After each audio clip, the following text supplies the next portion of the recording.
नहमदुहु व नसल्ली अला रसूलिहिल करीम अम्मा बाद फ़अऊज़ु बिल्लाहि मिनश शैतानिर रजीम बिस्मिल्लाहिर रहमानिर रहीम रब्बि इश्रह ली सदरी व यस्सिर ली अमरी वहलुल उक़्दतम मिन लिसानी यफ़क़हू क़ौली रब्बि यस्सिर व ला तुअस्सिर वत्तमिम बिल खैर आमीन या रब्बल आलमीन. Welcome to the next lesson of Arabic grammar. Recap. Kalima. We all know that kalima is of three types: ism, fi'l and harf. And these three categories of kalima are also called parts of speech, and in Arabic we call them aqsamul kalima, which basically means types of kalima. We know that for correct use of an ism in a noun, in a sentence, we will have to be familiar with four aspects of that ism. These are i'rab, jins, adad and wus'a. I'rab we have covered up to some extent. It is important to know that our concept of i'rab is continued to evolve with time.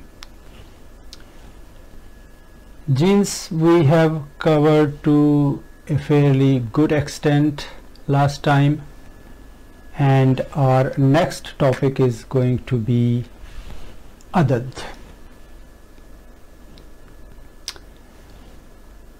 From the adad point of view, in English it's very simple. For example,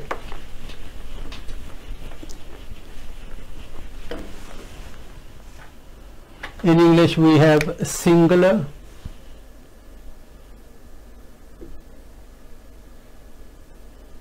and plural. Okay.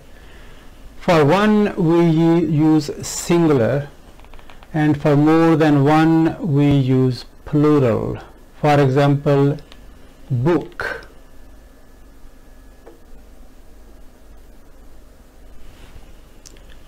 And that's one book, and plural, more than one books. Similarly, pen, one pen, and pens, more than one. So singular, plural. In English we can say 7 books, 8 books, 5 books, but generally we tend to say books. However, 2 is quite commonly used compared to 7, 8 or 10. We tend to say 2 books, 2 tables, 2 rooms, 2 men, etc. Now, because 2 is quite commonly used term, and because we know that Arabic is a very concise and compact language, minimum number of words are used for maximum expression. And we have recently looked at an example, and the example was right at the beginning of Quran: Alif Lam Mim Zalikal Kitabu La Rayba Fihi. So La Rayba Fi. So we'll look at it again. La Rayba.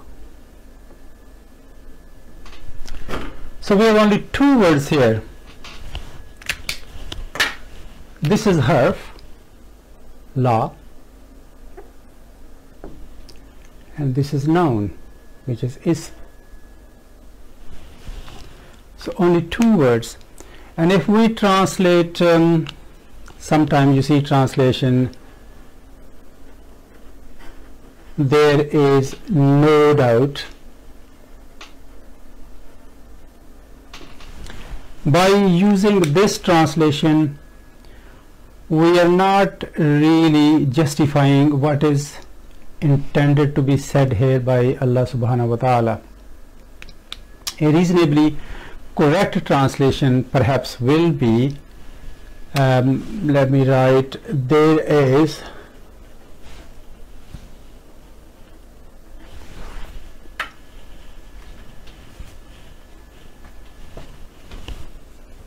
can't write English. Okay, there is absolutely no doubt whatsoever.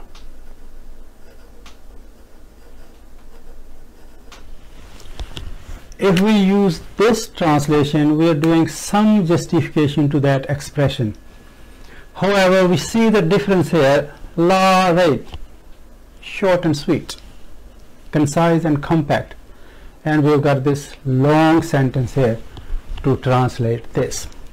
So this special construction, this la is of many types, and we will learn with time.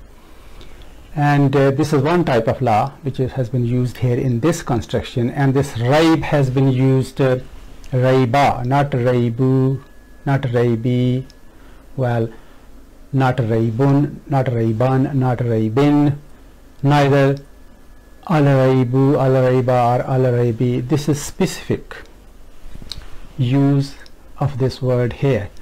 One day, inshallah, we will look at this grammatically, and it will make perfect sense.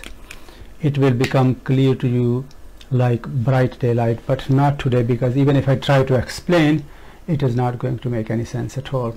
But one day, inshallah, we will. So that was an example to show you how compact and concise the language is. So Arabs has devised a separate word for two. English we can easily call that dual, here in the middle. So dual is used for two, and that will be a word in between these, and it will become clear what I mean in Arabic when we made dual from singular nouns. So Arabic terminology is, for singular, wahidun, wahidun, Allahu wahid, so remember from that. For dual, the word is tasniya.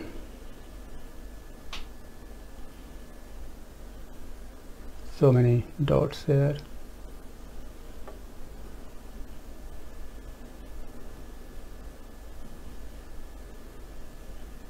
It's tasniya. And for plural, it's jam'a, jam'un.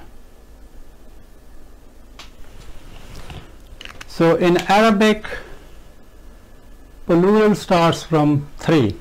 For wahid we have one word, for tasniya we have a separate word, and jam'a, plural, is 2 plus, not 1 plus.